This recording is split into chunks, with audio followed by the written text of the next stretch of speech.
Well, I wasn't joking though, I was being honest, but I unfortunately don't have the acid cabinet in the storeroom like I did in the other classroom. That was honestly every single teacher I think created their own little plan, and that was our plan. Get them all in the storeroom, open up the acid cabinets, hand them all acid, and then if somebody comes in, throw the acid straight at their eyes so they couldn't see. So that would give it, yes, they could still shoot or whatever, but they're not going to be able to see you, so you're going to be able to escape more easily and not, some people might get hurt, but not as many, but the kids think it's one of the options. I mean, that's a drastic option, and it's in the case some kids think it's unrealistic, but if you're in a situation that way, then you're not gonna, I don't know though. I feel like if I get in one of those situations, I'm just gonna freeze up and not be able to do stuff. I don't know if I would be that heroic teacher that would be able to like save all the children, save all of them. I don't know.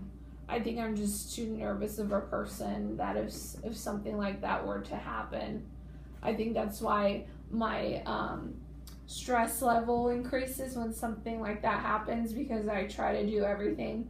I'll even put tables in front of those doors to keep those doors at least something in front of them so they wouldn't be able to get in. Yes. But then at the same time, that's also a way to exit. So, well, let's do this. Let's write some things down.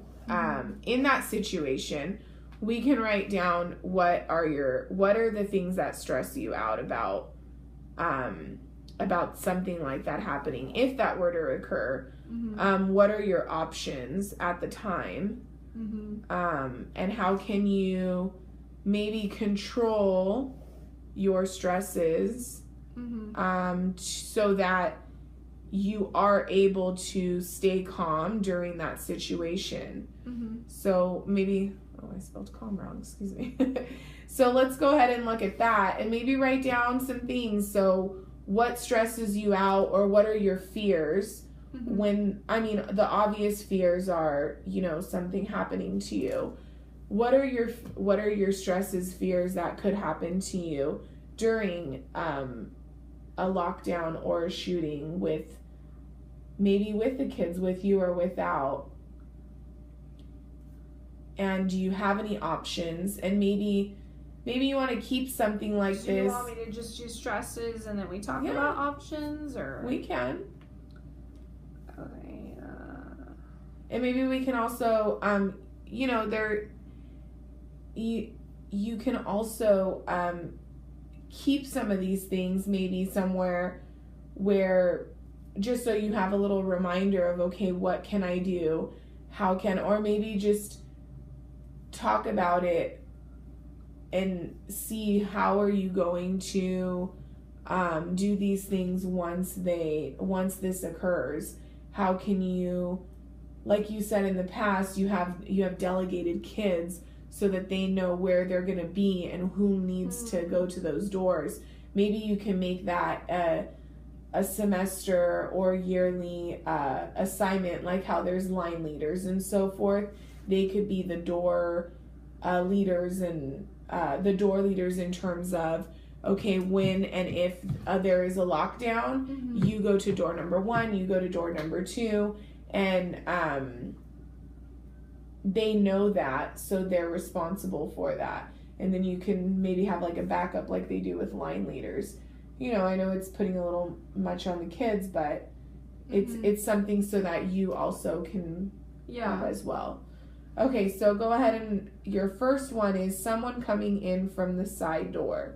I can't lock it. I don't have a key. So how can you keep that from someone coming in? I could get a key from the office, but they won't allow me to have a key because it's another classroom. So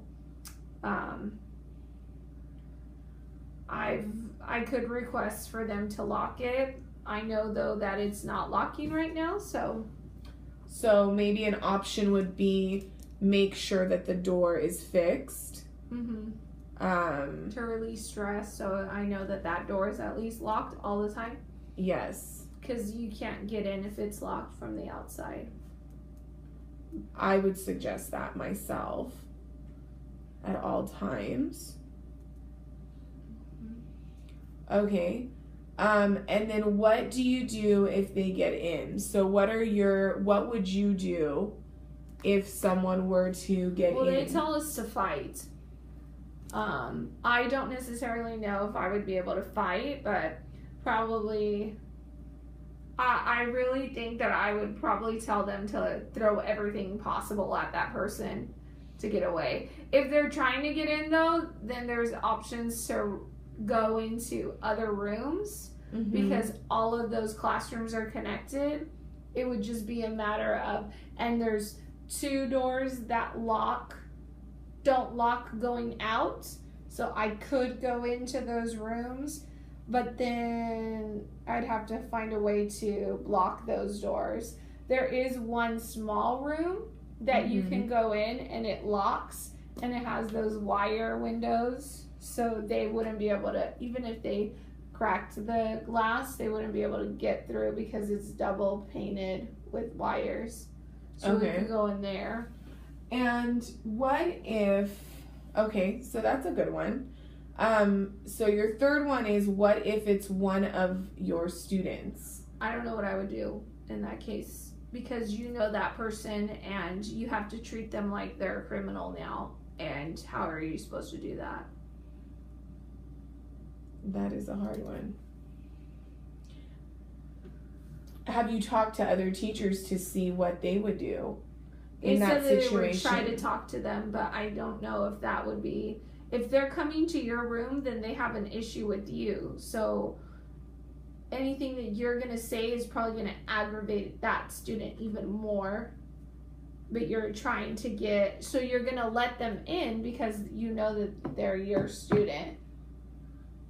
Because our doors are locked no matter what, as a preventative measure because of everything that's happened. So you don't let anyone in, no matter what, even if they are your student?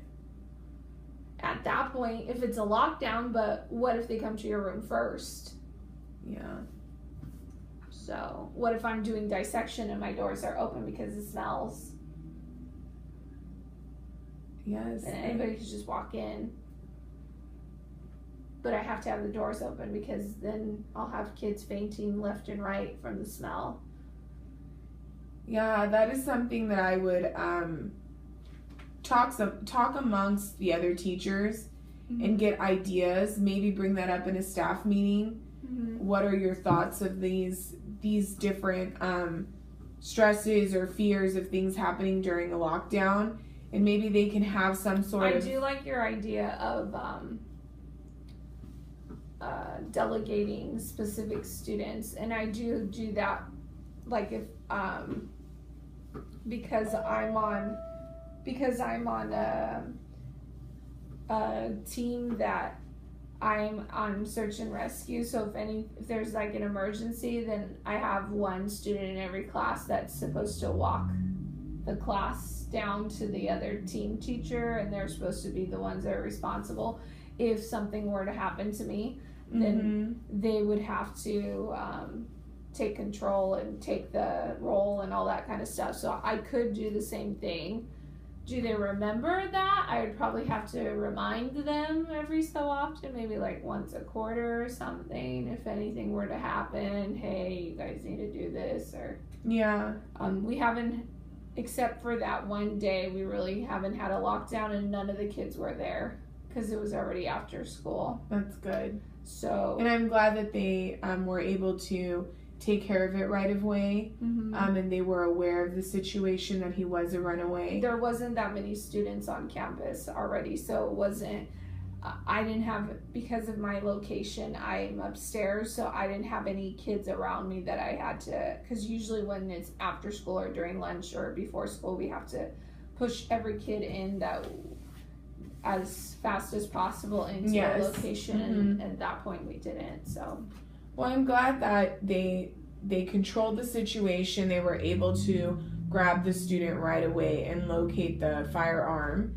and that always de-stresses us and helps us with that. These are things that I think that unfortunately working at a school you deal with on a daily because of the of how much it's like you said, it's a copycat. It's repeating itself over and over, and so it's something that will always be there.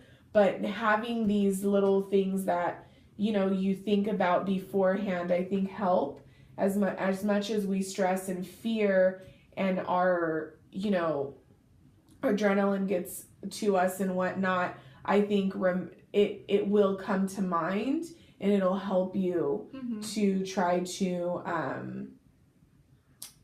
just to be focused and do the best that you can as much as you can.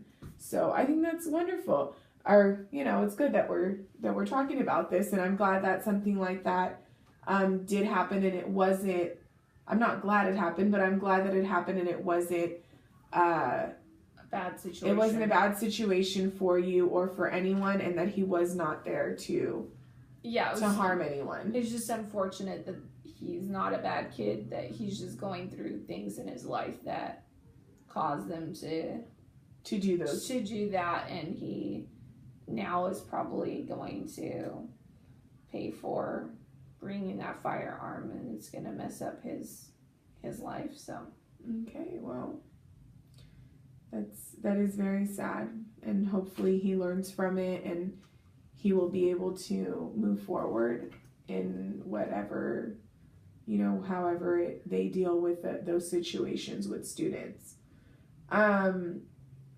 So you did talk about another going on. Is there anything else you'd like to talk about that, or you think you're... No, I think those are good suggestions, and I'll take those back and maybe talk to some of the other teachers and see what they would do. Okay. Have you thought about what you're going to do over your break?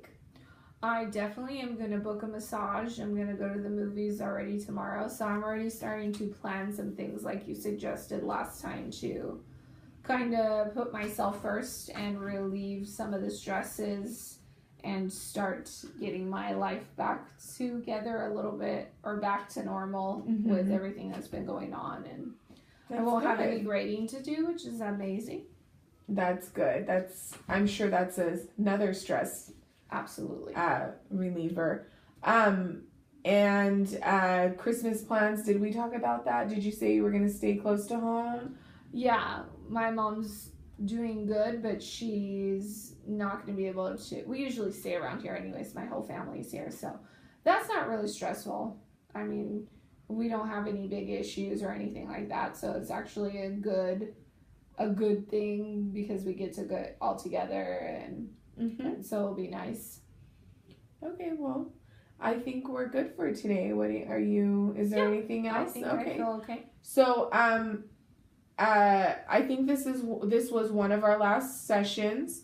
If you'd like to come back, you're more than welcome to continue the sessions, and we could just book those on a weekly basis. I do need you to sign this consent form, and then if for some reason you don't want to come back, it was nice meeting you, and I'm glad that I was able to meet with you for the last few weeks and go over some things with you.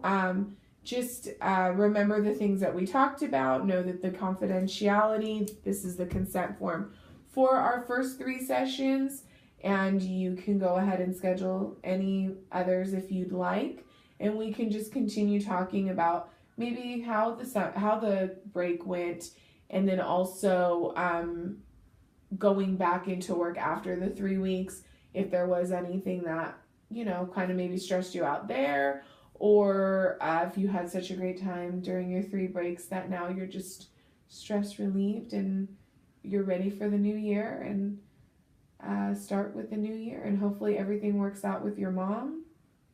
And I'm glad to hear that she's doing great, and hopefully your oncology appointment will go well next week. And that's about it. So thank you so much, and thank you. Merry Christmas and Happy New Year to you. And hopefully we'll see you soon. Okay? Thank you for signing that. That was way